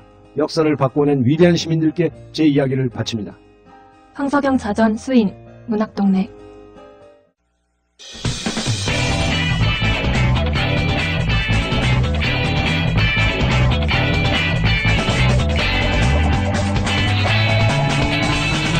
김어준의 뉴스공장. 자, 제가 대망이라고 딱 한 번 부른 적이 있습니다. 그래요? 초반에. 대망일 수 있다고. 그러나 그날 바로 중망으로 바꾸고, 소망으로 바꾸고, 중소기업이듯이 중소망으로 제가 일단 당분간 중소망 양질 변호사님 나왔습니다. 참 창의적이십니다. 안녕하세요, 양재루입니다. 아니, 이렇게 하셨죠. 안녕하십니까? 중소망 양질입니다. 아니, 어느 분이 이렇게 붙여주시더라고요. 악마왕. 악마왕? 악마왕은 너무 약해요? 약한 게 아니고요. 악마 중에서도 왕이라고 하면 대단히 강한 캐릭터입니다. 그 정도까지는 안 됩니다. 중소마왕, 뭐, 또 영세마왕. 영세마왕? 잠깐, 여기서 영세는 영세교처럼 영원히 간다는 영세예요? 아니면 좀. 또는 뭐 이런 것도 있어. 구멍마왕. 구멍가게. 나 왜 웃고 있지? 미치겠다. 예. 자. 마음대로 하십시오. 중소망. 오늘은 이제 아무래도, 검찰, 법원, 기타 등등 관련해서 가장 주목받고 있는 사건은 이제 이 국민의당에서, 증거를 조작한. 이게 이제 전대매문이라고 제가 표현한 이유는 뭐냐면, 물론 과거에도, 신뢰받을 수 없는 나중에 보니까. 많았죠. 네, 많았죠. 이번 선거에서도 많았었고. 근데 이제. 당내 자체 제작은 이거는. 자체 보통은 이제, 연기자를 섭외한다든가, 외부에 누군가를 회유한다든가 등등인데, 자체 제작의 경우는 제가 생각해보니까. 없었죠. 네. 하다못해 김대엽 사건 같은 경우도 외부 조작이었었죠. 그러니까 이제 선수를 섭외하는 거거든요. 영역을 되게 주는 편이에요. 요격이 아니라. 경우는 이제 간의 수공업 수준이었어요. 사실 생각해보면. 그러니까요. 뭐 카카오톡 메신저라든가 녹음 같은 경우도 직접 한 것이고, 기술의 발달의 덕분으로 많은 것들을 스스로 할 수 있게 된 것이라고 봐야 될지, 아니면 이제 당 자체가 워낙 그 환경이 열악했기 때문이라고 봐야 될지는 잘 모르겠어요. 근데 너무 급했기 때문에 그럴 수도 있고. 본인도 벤처 기업을 운영했던 뭐 IT 출신 업체의 사람이었기 때문에. 아니, 저기, 아시잖아요. 그 대통령상까지 받았잖아요. 창조경제 대통령상까지. 벤처망. 아니, 아무데나 막 갖다 붙이지 말고 좀. 스타트업망. 오늘 몇 개야, 얘기가. 신생망. 예. 알겠습니다. 골목 상권망. 대신 중소망을 하고요. 예, 일단 그렇게 하고 제가 지금 얘기 아니에요, 사실은. 네. 지금 상황이. 이게 혐의가 법적으로는 어떤 걸 위반한 겁니까? 공직선거법상 허위사실 공표죄를 당장 적용을 할 수가 있겠죠. 그리고 일단 문희정 씨에 대한 거를 적용을 했기 때문에 후보자 가족 비방죄도 갈 것 같아요. 후보자 비방죄. 왜냐면 직계 비속에 대한 허위사실 유포가 들어가기 때문에. 공직선거법상 허위사실 유포와 관해서는 굉장히 마음이 아프시죠? 저보다 더 전문가일 것 같아요. 이거 보통 변호사들은 이거 다룰 기회가 많지는 않거든요. 예. 저는 뭐 지난 10년 가까이 조용히 했는데. 아니 근데 뭐 전문가로서 제가 갑자기 부끄러워지기도 하고 여태까지 다뤘잖아요. 이거 내일 다뤘을 텐데 저 불러서 무슨 얘기를 하겠다고. 법적인 걸 한번 따져보자는 거죠. 따져봤을 것 같은데 이미. 저는 따져봤어요. 그러니까. 제 경험상 이것은 실형은 명백합니다. 최소한 3년 정도까지는 가능할 거 이미 드러난 사실만으로도. 최소한 3년 맞습니다. 책임의 범위가 어디까지 갈 것이. 이건 집행유예가 안 나옵니다. 후보자 비방죄 같은 경우는 7년 이하거든요. 후보자 비방죄는 7년 이하고 공직선거법상 허위사실 유포만 가도 5년 이하고. 근데 보통 이런 게 이제 벌금형이 나오기도 선거법 같은 경우는 벌금형도 많이 나오고. 근데 집행유예도 죄질이 너무 좋지 않아요. 집행유예도 많이 나오지만 이것은 근데 이제 그런 경우에 본인이 정말 그걸로 진실을 믿었을 수도 있고 나중에 밝혀진 게 허위라 하더라도 뭐 여러 가지 정상 참작의 경우가 있을 수 있는데.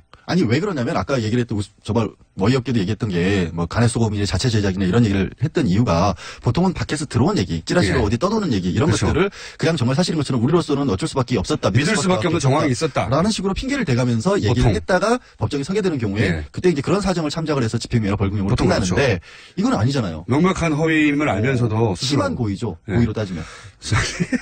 아니, 법적으로 없는 용어입니다. 심한 고의는. 아니, 이제 이 말씀은. 많이 고의. 이 말씀을 드려야 될 것 같아요. 몹시 고의. 앞으로 따져볼 분야가 이영미 씨 본인은 정말 몹시 고의가 맞아요. 근데 우리가 고의라는 게 이제 미필적 고의라는 부분도 있지 않습니까? 분명히 사람이, 이런 일을 벌이게 됐었을 경우에는 사람이 죽을 수도 있겠다. 하지만 어쩔 수 없다. 그냥 뭐 죽으라고 해. 이러면서 했었을 때 미필적 고의라고 하잖아요.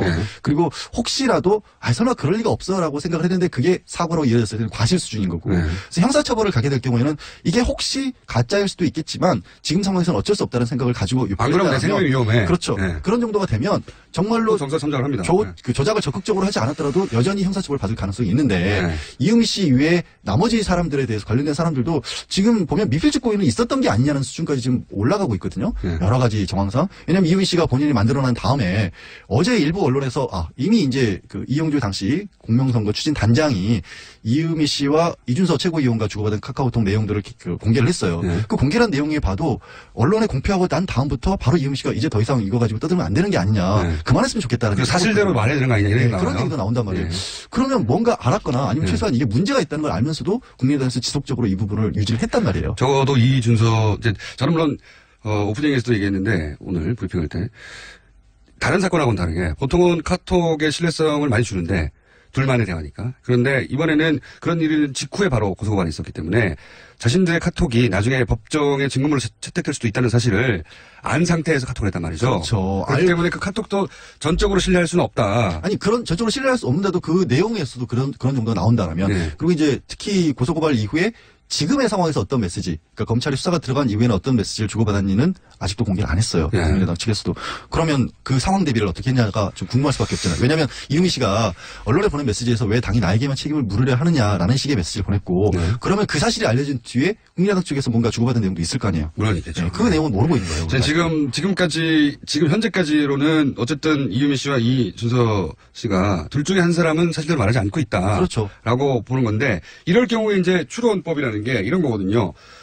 둘 중에 거짓말을 해서 얻는 이익이 누가 더 크냐. 물론 그건 법적으로 뭐 명확한 증거가 될 수는 없지만 추론을 과정 과정에서 이런 생각을 해보게 되잖아요, 당연히. 그리고 이제 그게 정황 증거로 따질 때인데 사람이 아까 제가 왜 미필적 고의를 말씀드렸냐면 사람이 머릿속에서 무슨 생각을 하는지 우리는 알 수 있는 방법이 없습니다. 그렇기 때문에 주변 정황들로 따져서 이 정도 상황이라면 같이 가담을 했거나 아니면 최소한 뭔가 문제가 있다는 것을 알면서도 그냥 참고 넘어갔다. 물론 근데 카톡도 역시 특수하게도 이번에는 일이 있자마자 고소고발이 있어서 그 이후에 카톡이 있었던 거고 그렇죠. 사실은. 그러면 이 카톡이 나중에 이게 털릴 수도 있다. 예? 공개될 수도 있다는 걸 전제하는 걸 계속 염두에 두고 썼을 수 있기 때문에 예를 들어서 당신도 알잖아요 하는 내가 사실을 말해야 된다는 멘트에 대해서 무슨 소리죠? 라는 것도 알면서도 무슨 소리도 했을 수도 있는 정황이거든요. 그러면 제가 궁금한 건 이제 그 추론으로 누가 더 이익이냐 거짓말을 했을 때 생각해 보자면 이제 이런 경우 있지 않습니까? 이유미 씨가 나 혼자 한 게 아니라는 식의 문자도 남겼고 그런 주장을 한다고 했을 때 만약에 이유미 씨가 다른 사람을 끌어들여서 얻는 이득이 뭐냐 이거예요. 그럴 경우에 이득은 자신은 종범이 되는 거니까. 그렇죠. 형량도 좀 가벼워질 수 있죠. 조금은. 당연히. 하지만 면제될 수는 없어요. 아니 원래 당연히. 이런 경우에 있어서는 종범이라고 보기는 어려운 게 대등한 사람들을 찾을 수는 있겠죠. 그러니까 이유미 씨와 같이 우리가 이제 형법적으로 따져봤을 때 누가 시켜서 나쁜 짓을 했다고 했었을 때 자기 손에 피를 묻힌 사람이 더 나쁘냐 아니면 시킨 사람이 나쁘냐 논의는 많지만 법적으로는 일단 교사범들이 되는 거기 때문에 주변 사람들이 일단은 똑같은 대우를 한다라는 겁니다. 제 포인트는 그겁니다. 지금 말씀하셨듯이 종범으로 취급될 수는 있지만 그 형이 뭐 크게 감량되거나 이득이 크지 않다는 거죠. 첫 번째. 그렇죠. 그러면은 그로 인해서 본인이 지불해야 되는 건 뭐냐. 첫 번째. 아무 죄 없는 이준서 씨를 끌어들여가지고 이준서 씨 인생을 영원히 망치는 거거든요. 이거는 단순히 끌어들였다는 문제가 아니라 형이 끝난 후에도 두 사람 다 형을 갖다고 칩시다. 형이 끝난 후에도 뭐 삶은 계속되니까요. 3, 4년 후에 지속적으로 이준서 씨로부터 평생 원망을 듣게 되는 아무 죄가 없다면 그런 거를 대가로 지불해야 돼요, 자기야. 근데 보통 그 일반적으로 어떻게 봤었을 때도 죄를 지은 사람들이 잡히잖아요. 그러면 뭔가 주변의 사람들을 끌어들이려는 경향 자체는 있어요. 그렇게 해야 자기가 강독범보다는 여러 사람에 의해서 어쩔 수 없이 된 거는 핑계라는 것이 생길 수도 있고 두 번째는 그렇게 했었을 경우에 어떻게 보면 당 차원에서 나서서 자기를 좀 도와주지 않을까. 자, 그렇게 구제책을. 그렇게 생각했을 수도 있다는 거예요. 그렇죠. 그런 면이 있습니다. 이제 종합적으로 판단할 때 또 하나. 이준서 씨가 지시를 했는데 안 했다고 이제 거짓말을 하는 경우를 상정해 보자고요. 그러면은 이익은 뭐냐? 자신이 완전히 빠져나가는 겁니다. 이익이 커요. 이준서 씨 본인이? 네. 아니면 이준서 씨 본인이 자신이 지시했는데 말이 서로 엇갈리니까 내가 안 했다라고 얘기하는 거죠. 얻는 이득이 뭐냐? 거짓말. 이준서 씨가 거짓말을 한 거라면 본인의 이익은 커죠. 근데 이게 이런 추론도 가능한 것 같아요. 자, 조금만 더 마무리만 할게요. 어쨌든 본인은 형이 가벼워지는 게 아니라 아예 없어지는 거예요. 그게 먹히면. 첫 번째 이익이 크고 두 번째 당도 가장 최악은 피하는 겁니다. 왜냐하면 이준서 씨가 연루됐다면 그거는 당시에 당의 최고위원이기 때문에 당이 연루됐다고 할 수 있거든요. 그래서 당의 이익도 매우 큽니다. 그럼 본인이 지불해야 될 대가는 뭐냐? 양심의 가책이에요. 나는 거짓말을 나중에 했다고. 그러니까 제 말은 뭐냐면 물론 이걸로 무슨 정확한 답을 얻을 수는 없는데 양자 간의 거짓말로 얻을 수 있는 이득이 누가 더 크냐 혹은 피해가 누가 크냐 하는 비교는 해볼 수 있다는 거죠. 그거는 뭐 비교할 것도 아니죠. 비교할 것도 아닌 게 당연히 이준서 씨가 거짓말을 해서 그 거짓말이 통하는 편이 만약에 거짓말이라면 거짓말이 통하는 편이 모두에게 굉장히 크죠. 그냥 글자로 이제 언론에서 표현할 때 이럴 때 꼬리 자르기라고 하는 게 그래서 나오는 거 아니겠습니까? 이유미 씨에게 우리가 모두 다 당했다라고 한다면 뭐 도덕적인 지탄이라든가 정치적인 책임 논란은 있을지언정 형사처벌은 아무도 안 받게 되는 거죠. 이유미 씨 본인만 빼놓고. 이게 이걸로 정확한 답을 얻을 수 없지만 보통 실익이 누가 크냐를 가지고 정황을 추정해 보는 경우도 있으니까 제가 한번 해본 거고요. 자 최저망 해보세요. 계속. 또 최저망이. 최저가가 갑자기 생각나. 진짜. 밖에 지금 저 PD랑 작가들이 드랍박 계속 뭐 생계형 마음, 노전망 이딴 식으로 지금 글자 써서 보내니까 자꾸 이상한 아이디어를 받는 거 아니에요? 노전망. 리어카망 어떻습니까? 리어카망. 지원 거부하겠습니다. 근데 지금 말씀하신 부분이 왜 가능성이 있냐면 이런 거를 직접적인 지시를 하는 경우는 없어요. 만약에 지시를 했더라도 증거를 이렇게 저렇게 만들어 와라라고. 바보가 아닌 이상. 정말로 그런 걸 더더군다나 증거까지 남겨가면서 그런 걸 하더라도 말로 하죠. 어제 말로. 검찰에서 압수수색을 했지만 자택이나 사무실에서도 저는 100% 나올 건 없다라고 저도 봐요. 생각합니다. 다만 이렇게 얘기를 했을 50일을 준비할 수 있었는데요. 아니 그전에도 안 했을 거예요. 없앴다는 게 아니라 아예 안 했을 거예요. 뭐냐면 당이 지금 이러저러한 상황을 갖고 있고 이미 당신이 뭐 이런 얘기를 알고 있는 게 누구 없느냐라는 식으로 끊임없이 속된 말로 쫙겠죠. 그럼 뭔가를 들고 왔었을 때 그거에 대한 검증 절차 없이 그냥 덜컥 우리는 이 사람이 갖고 왔으니까 물었다라는 생각을 가지고 그냥 공개를 했을 수 있죠. 그리고 이런 것도 있습니다. 본인이 자기 스스로를 나중에 그렇게 분명히 했음에도 불구하고 자기를 스스로 속일 수도 있어요. 믿어버리는. 그 거짓말이라고 하는 게 원래 그래요. 그 시간이 지나고 나면 왜 우리가 위증죄라는 것을 기억에 반하는 것을 처벌하냐면 보통 기억은 방판왕 나왔습니다. 방판왕망. 왜 문자 소개 평소에 하지도 않으면서 문자까지 읽고 있어. 방파. 사람 하나를 이렇게까지 인격적으로 지금 저희가 참 유치해요, 그렇죠? 유치해서 아주 좋아요.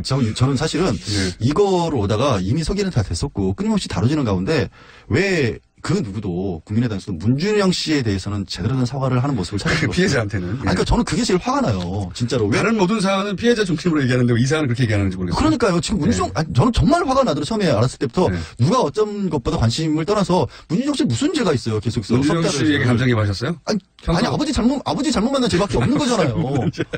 아니 그거를 그리고 저 국민의당에서도 들었을 때 중소망이다 보니까 평소 나도 시달리다 보니까 그런가? 대기업 망한테 시달리다 보니까 약자의 감정이 임하셨군요. 아니 지금 특검 얘기를 꺼내는 순간 무슨 생각이 드냐면 특검이라고 하는 유사 망도 나왔어요. 아 진짜 문자 그만 읽으시라고. 망으로까지는 말할 수 없다.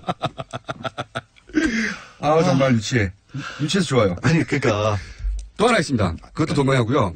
제가 이 얘기 끝낼게요. 특검이라는 얘기를 국민의당에서 꺼냈는데 박지원 전 대표가 특검이라고 하는 것은 고위공직자의 비리나 의혹에 대한 것을 일반 검찰에서 맡길 수가 없기 때문에 검찰의 영향력을 행사할까봐 그 바깥에서 별도의 검찰을 설치를 해서 수사를 하자는 거 아니에요. 전제가 고위공직자의 비리 의혹인데 일단 그 당시에 받았을 때 문재인 현재는 대통령이지만 그때 당시 대통령도 아니었고 후보였고 더구나 문재인 씨는 그냥 민간인이라고 해야 되는 거죠. 특혜를 받았을 즈음에는 그래요. 민정수석이었을까요? 민정수석이었기 때문에 특혜를 받았다고 치면 과연 그때 당시에 알잖아요. 그러니까 박지원 전 대표도 그러니까 제가 서운한 건 뭐냐면 우리도 정치인들도 주변 사람들끼리 평판이라는 게 있지 않습니까? 서로 자기네들끼리는 다 안단 말이에요. 솔직히 우리도 뒷담화라고 하는 얘기들이 있잖아요. 그리고 그런 일이 벌어질 만한 상황인지 아닌지를 뻔히 알만한 사람들이 국민의당 내부에 있었을 거예요. 그러면서도 불구하고 문준영 씨에 대해서 그렇게 집요하게 물고 넘어졌고 그런 일이 이어지다가 마지막에는 결국에는 찾다 어떻게 보면 강요 내지는 밑에 사람들로서는 뭐라도 한 건 해야 될 만한 분위기가 만들어졌으니까 이유미 씨가 이런 일까지 저지른 게 아니라는 생각을 저는 벗어날 수가 없어요. 그게 너무 화가 나요 진짜. 자 그럼 법적인 부분만 정서적 토론을 그만하시고요. 죄송합니다. 감정입이 자꾸 법적인 부분 요거 하나 궁금합니다. 뭐냐면 제가 이제 어제부터 계속 주목하는 부분인데 그 내용 녹취 내용에 보면 이유미 씨가 개인으로 알 수 없는 내용들이 있어요. 수석의 딸 사회수석의 딸이 또래고 뭐 기타 등등 은행원이고 뭐 등등 누군가 정보를 줬을 수 있어요. 기본 소스를. 만약에 그렇게 누군가가 기본 소스 혹은 뭐 정보를 주었다. 개인정보 유출이 될 수가 있죠. 준 것을 가지고 그것이 개인정보 유출인 정보를 알면서 그런 걸 만들었다. 이 경우에는 뭐가 적용됩니까? 개인정보 유출 말고. 개인정보 유출 말고 그러고 보니까 역시 전문가시네요. 이쪽 방면에서 46번 있었어. 거기서 검찰이 수사에 어떻게 보면 실마리를 찾을 수 있을 것 같아요. 저는 왜냐하면 조작을 할 수 있었다는 건 조작의 근거 사실을 줘야 되고 이유미 씨가 그거를 알 수 있었을 만한 위치에 있지 않잖아요. 그렇죠. 본인도 공무원. 그럼 알만한 사람이 누군가 알만한 사람이 누군가 그걸 루트를 타면 제공했기 되거든요. 때문에 시나리오의 소재를 제공을 해준 거거든요. 그러면 이런 기본적인 사실들을 당해 내지는 이유미 씨에게 쭉 뿌리고 이런 것들을 알만한 사람을 찾아봐라고 지시한 사람이 누구냐라고 알 수 있겠죠. 그걸 갖다 준 사람이 있고요. 그걸 토대로 만들었으니까. 만들었고 그 사람에게 제공을 했겠죠. 그러면 그 사람은 여기 연루될 수밖에 없는 거군요. 그렇죠. 그 사람이 악마네. 그 사람이 지시자거나 최소한 방조자거나 압박자거나 관련이 있는 거죠. 근데 이제 그게 한 축입니다. 아시겠지만 팀 단위로 움직이잖아요. 대선 때는 보통 우리가 쉽게 표현해서 팀이라고 부를 수 있어요. 공명선거 추진단이라고 공적인 이름이 있지만 그 밖에도 이러저러한 팀들이 여러 가지 움직이고 비선도 있고 그리고 그 팀 단위기로 움직이지 서로 공유해가면서 움직이지 않거든요. 이 팀들이. 그럼 이 이유미 씨가 속해 있었던 국민의당 내에 이른바 팀이라고 하는데 그런 정보를 꽂아주면서 알바마을 나왔습니다. 알바마을. 아니 사람들이 우리가 유치하게 되니까 여기 맞춰서 문자를 너무 많이 보내고 있어요. 평소 문자 소개 안 해주시잖아요. 이게 너무 재밌어. 바지 마왕도 나오고 페이퍼 마왕. 페이퍼에 불과하다. 너무 유치해서 좋아요. 계속 생각하지만. 그래서 그쪽 루트를 찾아야 되는 거 아니죠? 제가 주목하는 루트가 꿋꿋하게 그쪽 루트를 찾아야 한다라고 생각을 하고 그쪽 루트라고 하는 거는 결국에는 초재선급보다는 의혹이 넘치는 초재선급보다는 뭔가 문재인 당시 후보에 대해서 옛날부터 알고 있었던 그런 정보를 취합할 만한 개인 혹은 기관 혹은 그런 쪽과의 이른바 빨대가 닿는 사람들을 찾아봐야 되는 거죠. 그 커넥션 루트를 확인하는 것이 이 수사의 한 축이 되어야 한다고 저는 어제부터 주장하거든요. 그 얘기 했었어요? 네. 그럼 굳이 저한테 확인을 하면서 저를 그럴 경우에 어떤 법률이 적용될 수 저를 이렇게 막아들이면서 인격적으로 다시 한번 문지영 씨한테 감정이입이 되잖아요. 그러니까 문지영 씨 어떻게 할 거냐고 왜 그 얘기를 안 하냐고 사람들이. 자, 방송이 장난입니까? 라고 문자도 화나신 분이 화나신 건지 아니면 좋아서 보내신 건지 모르겠는데 저희가 이렇게 방송을 하고 있습니다. 원래부터 저는 연루됐을 뿐입니다. 정말로. 연루됐을 뿐입니다. 억울하게 엮였습니다. 오늘 나온 것 중에 이제 중소망을 넘어가는 건 없어요. 지금 그렇다고 해서. 무슨 얘기 할 것도 없었어요. 사실은. 자, 이게 만에 하나 지금 국민의당은 전면적으로 부인하고 있고 당연히 그리고 그렇지 않을 가능성도 상당히 높아 보이긴 하나 현역 의원이 일부라도 연루됐다면 어떡합니까? 어떻게 됩니까? 강성 무효형이 나올 가능성이 굉장히 높아지는 거죠. 엄청나게 높아요. 공직선거법상 100만 원 이상이면 본인이 강성 몰랐다고 무효인데 하면요. 본인이 몰랐다는 게 무슨 말씀이세요? 제 말은 뭐냐면 누군가 연루됐는데 본인이 그걸 가지고 기자회견을 하거나 주장을 하거나 왜냐면 30여 차례나 있어요. 그러니까 그게 아까 내내 설명을 드린 게 그거예요. 몰랐다고 할 경우에. 몰랐다고 하는 거는 당연히 몰랐다고 하겠지만 정황상 이 사람이 최소한 뭔가 문제가 있다는 것을 인지를 하면서도 조금이라도 인지를 하면서도 지금 상황이니까 어쩔 수 없다. 나도 해야 된다. 그러니까 저 사람을 떨어뜨리기 위해서라면 공격하기 위해서라면 이 사실을 쓸 수밖에 없다라고 판단을 내렸다라는 정황이 나오면 이 사람은 미필적 고의가 될 수 있다는 거죠. 그러니까 조작 사실과 허위 사실을 유포한다는 것은 다릅니다. 그렇기 때문에 이게 조작된 걸 몰랐다고 할지라도 허위일 가능성을 충분히 알면서도 유포에 적극적으로 가담을 했다라면 그 사람도 처벌 가능성이 있다는 거죠.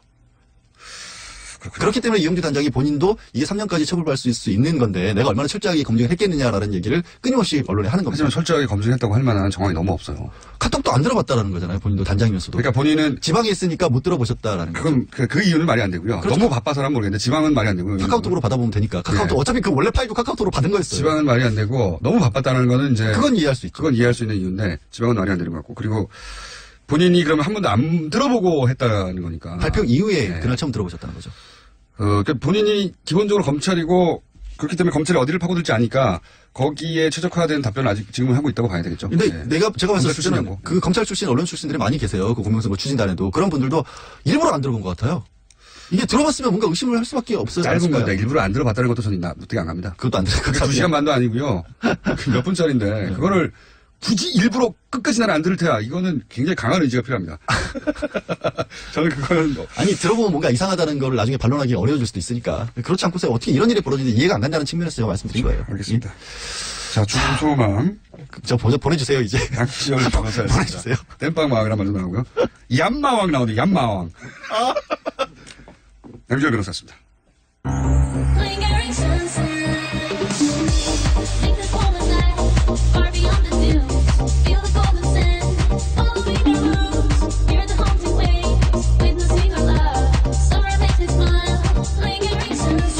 바가지 바이펙스 서튼의 신곡 링거링 선셋. DJ Korea Records. 또 떨어졌어. 너 또 입사 시험 봤어? 아니, 차량용 핸드폰 거치대 말이야. 여러 개 사봤는데 실패의 연속이야. 떨어지고 시야 가리고 운전석에서도 멀고 뭐 좋은 거 없을까? 싼 것만 찾으니까 그렇지. 제대로 된 거 하나 사서 편리하게 쓰는 게 더 낫지. 그런 게 있어? 그럼 있지. 1, 2, 3 할 때 2. 힘 세다 할 때 힘. 2 힘. 투 힘? 2배로 힘이 세다는 건가? 네이버 검색창에 2 힘을 검색해보세요. 우리 주변에는 많은 슈퍼맨이 있습니다. 바로 공익 제보자입니다. 하지만 그들에게 세상은 따뜻하지 않았습니다. 조직을 저버린 배신자로 대했죠. 고맙다는 응원 한마디 듣지 못하고 어려움을 감내하고 있는 슈퍼맨들에게 이제 우리가 감사를 전해야 할 때입니다. 시민사회 지지 캠페인 어쩌다 슈퍼맨에 기부해주세요. 아름다운 재단.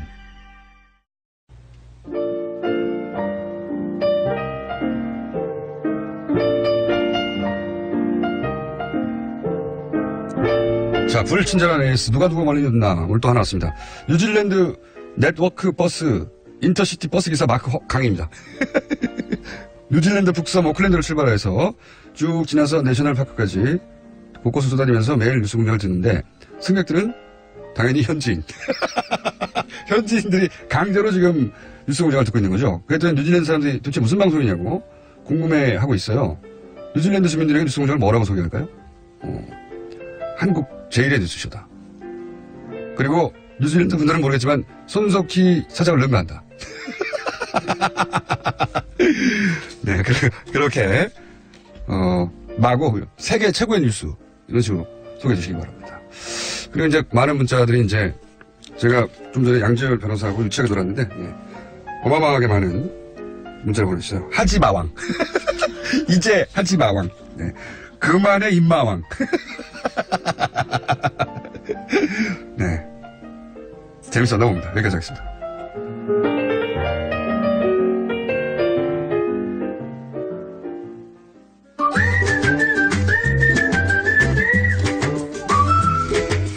자, 김진애 박사님 나오셨습니다. 지난주에 김진애 박사님이 이때까지 진행했던 주제 중에 가장 폭발적인 반응을 그러니까 남성 화장실의 문제, 그중에 특히 소변기를 없애버려야 된다. 남성용 아니, 뭐, 없애면 어떤가? 약간 후퇴하셨네. 그거 한마디 했다고 그냥 그렇게 뜨거운 반응일 거라고는 저도 몰랐습니다. 왜냐하면은 우리가 여성들의 신체 특징에 따른 여성들이 느끼는 감을 느낄 수 없듯이 이 대목은 이제 요지는 그거였지 않습니까? 이것이 남성 본능이나 또는 어떤 신체 구조 때문이 아니라 나중에 후천적으로 장려되었을 수 있다라는 요지로 말씀하셨잖아요. 그럴 수도 있어요. 아직 정확하게 연구가 확실하게 된 바는 없습니다. 아직도 본능이냐 이것이 학습이냐. 그렇죠. 이 부분에 대해서는 얘기가 이제 굉장히 많은 설들이 있는데 저도 이번에 엄청나게 배웠는데 그 어린 남자 아이들이요. 한 서너 살까지 집에 있을 때는 아무렇지도 않게 앉아서 보다가 그때는 뭐 남자라고 할 수 없죠. 글쎄요. 그런데 그때는 그냥 유아원에 갔다 오고 나면 이제 제가 학습화가 되는 거죠. 사회 과정에서. 그렇다면 그런 거냐? 그렇다면은 예를 들어서 초원에서 유년들은 그렇지 않았냐? 그렇지 않았냐? 이제 이거는 굉장히 여러 가지인데 저는 일단은 이거부터 얘기하십시다. 저는 우리 공장장님이 그렇게 뜨겁게 저항하실 거 또는 낭탈하실 거라고 생각을 못했어요. 왜냐하면 이게 굉장히 많은 분들이 굉장히 평소에 쿨하신데 왜 이렇게 우리 공장장님이 이렇게 정말 공격적으로 저항을 하시나 이 부분에 대해서 굉장히 오해를 풀어드렸어요. 오해를. 왜냐 이것이 이제 이런 사람이 있어요. 분명 결혼하고 나서 특히나 아내가 화장실이 너무 지저분해지니 물도 튀고 뚜껑을 열고 하더라도 튀고 하니까 앉아서 해라. 그런데 정작 앉아서 했더니 뭐 괜찮더라는 분들 또는 그것도 편하더라고 하는 분들 청소 안 해도 좋더라는 분도 있어요. 그런데 그것은 오히려 결혼하고 나서 후천적으로 사회적으로 그렇게 요구받고 나서 이것이 편하다고 하는 이성적 판단에 의한 것이죠. 그러니까 실제로는 인체공학적으로 보면 신체 구조상으로 보면 이게 앉아서 하는 게 지금 양변기에서 더 불편해요. 근데요, 오늘 이제 그 주제가 아닌데 이거 또 그러니까요. 이게 이제 이거는요, 이렇게 하시죠. 본능이냐 학습이냐에 대해서는 저는 그러니까 엄청나게 많은 댓글과 그다음에 SNS 메시지를 받았는데 많은 남성분들 제가 보니까 한 3대 7 내지 2대 8 정도 되는 것 같아요. 남성분들도 앉아서 하는 게 훨씬 더 괜찮다라고 얘기하는 분들도 많았고요. 이쪽을 더 많이 얘기해야 된다. 이런 분들도 많았고요. 그런가 하면 엄청난 저항파도 있었고. 그리고 저는 사실 이번에 한번 놀랬던 게 저는 앉아서 하는 것과 서서 하는 거가 그렇게 큰 전쟁거리인지 몰랐어요. 아니 근데 이게 무슨 얘기 뭘로 받아들이냐. 단순한 편의의 문제가 아니라 사정도 모르면서 그것이 이렇게 받아들이는 거죠. 사정도 모르면서 그것을 제대로 훈련받지 못한 사회적으로 제대로 사회화되지 못해서 발생하는 문제로. 근데 그것 때문에 느끼는 모욕감도 상당히 있었던 모양이에요. 아니 우리는 이렇게 생겨 먹었는데 생겨 먹은 걸 인정하지 않느냐 이런 거죠. 생겨 먹은 건지 아니면 학습으로 가능한 건지 이 부분에 대해서는요. 생겨 먹은 걸 원정호 선생님한테 과학적으로 연구하고 이게 비율이 어떻게 되는지 이런 거는 원숭이를 보면 됩니다. 이렇게 이거 봐. 왜 고릴라를 안 보지? 침팬지, 원숭이, 수컷들이 어떻게 하는지 보면 됩니다. 그래서 근데 저는 그거 한 가지는 또 참 좋았습니다. 멘트 중에 아침 시사 프로에서 이런 문제를 가지고 이렇게 쿨하게 얘기할 수 있다는 게 상당히 좋더라. 근데 저는 이거는 굉장히 왜냐하면 이게요. 제가 어느 쪽으로 가자 얘기하는 것보다도 서로 간에 우리가 몰라서 생기는 문제를 이렇게 얘기할 수 있어야 되거든요. 괜히 공격적으로 너도 서서 해라, 너도 앉아서 해라, 이런 식으로 공격적으로 나오잖아요. 그게 아니라 없죠. 그리고 그게 아니라 이제 이런 부분에도 이렇게 생각하는 게 있다라고 얘기할 수 있는 거는 재밌잖아요. 아니 저는 이게 좋은 주제라고 생각하는 게 왜냐하면 성이 달라서 결코 이해할 수 없는 게 있어요. 그런 게 있습니다. 원천적으로. 그러니까 성이 달라 남성이 여성에 대해서 결코 이해할 수 없는 부분들이 분명히 있어요. 그걸 가지고 남성이 기준으로 니네 왜 안 그래? 그러면 안 되거든요. 그걸 폭력이라고 합니다. 여성들 그리고 지금의 소위 이제 점점 우리 사회가 워낙 오랫동안 남성 중심 사회였기 때문에 점점 그 목소리에 귀를 기울여야 하고 그리고 거기에 법적으로도 그런 권리를 보장해 줘야 되고 이런 사회적인 분위기가 있잖아요. 그런 과정에서 남성들이 거꾸로 그건 좋은데 그런 목소리를 당연히 권장해 줘야 되고 오히려 더 소수자 보호 정책처럼 인정해줘야 한다는 추세와 트렌드와 당위성을 알면서도 그걸 이제 넘어서서 그러니 남자 니네도 이렇게 해라고 거꾸로 이번에는 하는 것의 일환으로 들리는 겁니다. 일부가. 일부 들리는 거로. 근데 그렇게 이 선동을 안 하면은 반응이 잘 안 오니까. 자, 이번엔 여성 화장실의 문제는 뭡니까? 근데 이제 여성 화장실 테이블을 쿵쿵 치지 말라고. 이게 박사님, 저희 PD가 테이블 쿵쿵 치지 말라고. 제가 친다고요? 무의식적으로 퉁퉁 팔로 치시는데 치세요. 괜찮습니다. 어저 퉁퉁 거리면 어떻습니까? 방송에 목소리만 들려야 되나요? 그러니까 남자 화장실의 문제와 여자 화장실의 문제가 굉장히 이제 서로들 달라요. 그러니까 여자 화장실의 문제는 아마 여러분들 너무나 잘 아시듯이 1년 전에 위험한 공간 사건. 그러니까 안전에 관련된 게 가장 크다라는 게 이제 요새 가장 심각한 문제고. 폐쇄된 공간을 혼냈으니까. 그 다음에 이제 두 번째는 이게 남자하고 여자의 차이가, 이게 남자들은 굉장히 싱글 태스크적인 데가 많잖아요. 싱글 태스크. 여자들은 멀티 태스크가 많습니다. 그러니까 여자의 화장실은 굉장히 멀티해요, 사실은. 이 안에. 이게 굉장히, 그리고 그 다음 세 번째가 속도도 굉장히 늦습니다.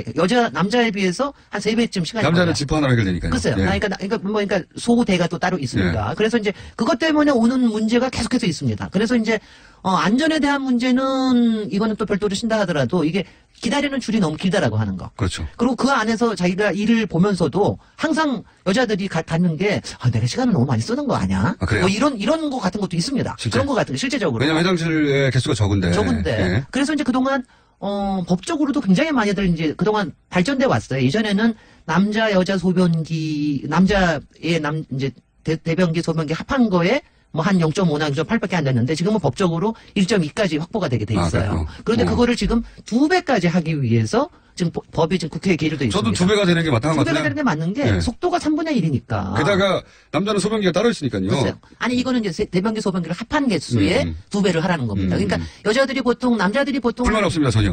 남자들이 한 3배를 해도 저는 불만 35초에서 40초밖에 안 걸린대요. 그러니까 서로 분명히 안 쓰는 거 확실해요. 그러니까 그러네요. 그리고 여자들은 위생의 문제는 남녀 문제가 아니라 개인 차예요. 글쎄요. 아니 근데 뭐 이제 그거 자꾸 들어가면은 우리가 얘기하기 너무 많아지니까. 저도 요번에 정말 사람들마다 굉장히 그러니까 그리고 여자들은 또 휴지도 많이 씁니다. 이거 보세요. 여자들은 휴지도 많이 쓰고. 그래서 생기는 문제가 이제 그러니까 여자들은 굉장히 힘든 게 기다리는 게 제일 힘듭니다, 솔직히. 이제 짧은 시간 동안에. 항상 여성 화장실, 전 세계적이에요. 여자 화장실 앞에 줄이 항상 길고. 줄이 항상 길고, 그 다음에 이제 아마 혹시 보시면 아시겠지만, 많은 경우에 여자 화장실, 남자 화장실이 같은 구역 안에 있어요, 건물에. 바로 이어서. 물론 이제 그거는 그게 기능적으로 더 좋으니까, 설비하기가 좋아서 하는데, 그렇게 되면은 하여튼 서로 보게 되니까, 늘어서 있는 것도 보게 되고, 그러니까 이거를 좀 구분하는 거는 좀 필요하다라는 얘기를 많이 하고. 그 다음에 이제 여자 화장실은 그 안에서. 예를 들어서, 여성들이 지나갈 때 남자 화장실에 소변기 남자들 쭉 서 있는 등짝을 보게 되잖아요. 네, 등짝 보게 하는 거. 그럴 때 어때요? 아니, 그거는요. 우리는 기분 나쁘거든요. 아니, 남자들은. 그렇게 우겨보세요. 우리는 그냥 이렇게 보질 않죠. 보질 않는데, 그것도 지금 법적으로 그렇게 하지 않도록 하는 게 돼 있습니다. 그 다음에. 뭘 하지 않도록? 그러니까 복도에서 남자들의 뒷모습을 보지 않도록 배치를 설계할 때. 원래. 그 다음에 또 하나가 뭐냐면 남자들은 이 소변기 사이에 칸막이가 없어가지고 그것 때문에 불편해하는 사람들도 많아요. 그 프라이버시 때문에. 그렇죠. 그래서 그럴 경우에는 그것도 법이 마련이 됐습니다. 그래요? 30cm와 60cm의 폭에 칸막이를 할 것. 이게 너무 웃기지 않아? 이런 걸 가지고 법으로 만든다는 게 너무 웃기지 않아요? 칸막이가 꼭 하도록 돼 있어요? 하도록 법이 올 초인가 칸막이가 마련이 되는데 30cm와 60cm가 중요한 게 아닙니다. 그게 위치가 어디 달리냐. 그러니까 눈에 시각적인 게 중요한 거거든요. 그러니까 발목에 그게 30, 60cm가 소용없거든요. 그러니까 남자 소변기의 문제 중에 하나가 빠르간에 그런 문제들을 다 고민을 하는 겁니다. 근데 여자 화장실에는 이제 기다리는 문제. 3배수여야 한다. 3배수. 최소 2배수 이상. 최소 2배수 이상. 저는 3배수도 불만 없어요. 그러니까 이거를 생각해. 우리는 여자들은요, 거기서 소대만 하는 게 아니거든요. 화장도 해야 되고요. 그 다음에 또 생리 문제 있으면 그것도 해결해야 되고, 또 임신하는 사람들도 그렇죠. 있고, 그 다음에 아기들을 데리고 들어가는 경우도 굉장히 많습니다. 그렇군요. 그러니까 이제 이런 여러 가지 멀티한. 뭐라고 하죠? 아이를 이렇게 올려놓는. 유아대, 그 다음에 기저귀 가리대, 뭐 이런 거 같은 게 있는 거죠. 거치대라고 할 뻔했죠. 아이를 거치대. 뭐 이런 거 같은 것들이 굉장히 여러 가지가 그 안에 들어간다라고 하는 거를. 더 크고, 더 좀 쾌적해야 되고. 더 많아야 되겠네요. 그리고 그다음 그거 아세요? 이제 우리 남자 여자 다 떠나서 대변기 옆에 그 휴지통을 두는 게 우리나라의 이상한 문화인 거 아시죠? 휴지통. 변기에다 버리는 게 아니라 휴지통을 버려서 그것 때문에 냄새도 많이 나고. 그거는 정말 이상한 문화예요. 예전에 생겼던 문화가 그냥 쭉 자리 잡고 있는 문화인데 그것도 이제 못하게 법으로 했습니다. 그래요? 그런 법들이 언제 만들어졌어요? 그게 올해 초에 다 만들었는데, 근데 이게 법으로 만들어진다는 거 하고, 그다음에 이게 실제적으로 일반화가 된다는 거 하고는 굉장히 다른 이게 왜 생긴 문화예요? 과거에 예전에는 이제 화장지를 쓰지도 않고 화장지도 뻑뻑해가지고 신문지도 썼죠. 그래가지고 신문지도 쓰고 그다음에 그래서 아예 정화조가 막히는 경우도 너무 많았기 때문에. 그래서 이제 옆에다 놓게 했는데 그게 이제 말하자면 막 자리가 잡아. 우선 외국 사람들이 우리나라 사실 공중 화장실이 꽤 잘 돼 있는 편인데. 맞습니다. 그것만큼은 이거 왜 이러는 거야? 그거를 그냥 진짜 피부가 야답게 말하면 왜 똥종이를 옆에다 뒀지? 이런 거죠. 왜 똥 닦은 종이를 옆에다 두는 거지? 물에 내리면 되는데 사실 그걸 처음 본 사람들한테 이해하기 굉장히 힘들어요. 근데 이제 그것뿐이 아니라 지금 강남역 살인 사건도 그렇지만 사실은 이제 우리가 공중 화장실에 대해서는 굉장히 많이 좋아졌어요. 그런데 이제 지금 문제가 일반 건물에 들어있는 화장실, 특히 네. 위락시설에 있는 데에는 요새는 공용 화장실이 굉장히 많습니다. 작년에 문제가 생겼던 것도 공용 화장실, 남녀 공용 화장실인데 그런 데서의 안전 문제, 이 안전 문제라는 게 꼭 법제뿐만이 아니라 몰카 문제도 요새 만만치 않거든요. 그렇죠. 솔직히는 그래서 남자들은 몰카 걱정 안 하겠지요, 설마? 합니까?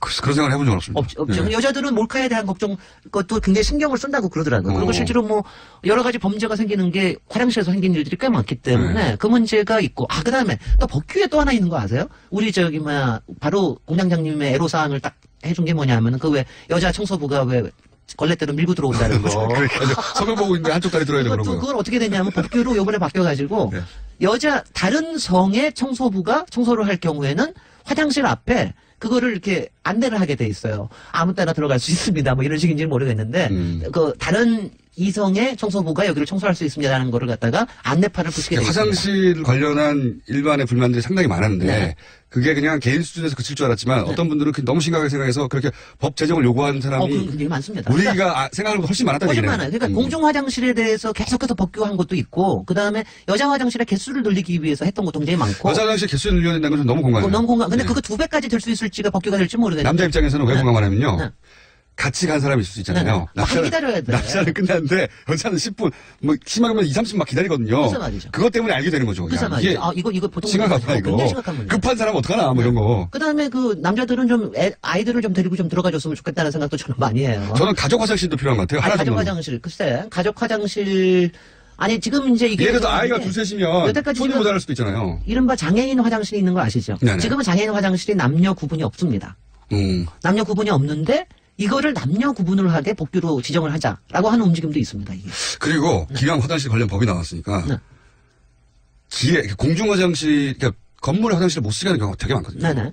그걸 강제로 개방하게 하는 한계가 좀 있어요. 강제로 하지는 않고 요새는 이제 개방을 신청을 하면은 주면은 몇 개 인센티브를 주는 경우가 있습니다. 제가 이제 뭐 다른 나라 특히 뭐 예를 들어서 파리 같은 경우에 길에 공중 화장실이 있잖아요. 그리고 무료입니다. 열고 들어가서 그러면은 그럼 무한적으로 거기 차지할 수 있느냐 아니에요. 일정 시간이 지나면 열리기 때문에 나와야 되는데 그 공공 화장실, 그러니까 건물에 있는 화장실을 개방하려고 해서 인센티브를 주는 것도 필요한데 길거리에 그런 간단한 아주 간단한 토일렛. 네, 저도 그거, 파리 얘기를 하셔서 그러는데, 솔직히 간단한 토일렛에 대해서는 받은 불란서가 최고입니다. 그러니까요. 굉장히 많이. 그거 이렇게 또 있어요, 그러면. 아니, 근데 예전에도, 그러니까 관광지 도시에는 워낙에 그런 게 많은데, 특히 파리에는. 거기는 이제 보통 화장실을 숨기는데 아예 디자인을 멋지게 해가지고. 그렇게 해가지고, 캡슐처럼 딱 해가지고, 그러니까요. 딱 보게. 그 정도로 그거는 아주 괜찮은 것 같아요. 근데 우리는, 사실은 우리의 공중 화장실은 저거 요새 보면 너무 럭셔리한 것도 사실이에요. 저는 좀 그렇게 봐요. 화장실 한 번 더 할까요? 여기까지 해야 되겠습니다. 아니, 화장실은 앞으로 3번째 한 번만 더 하겠습니다. 알겠습니다. 물을 안 쓰는 화장실이 나올 때까지.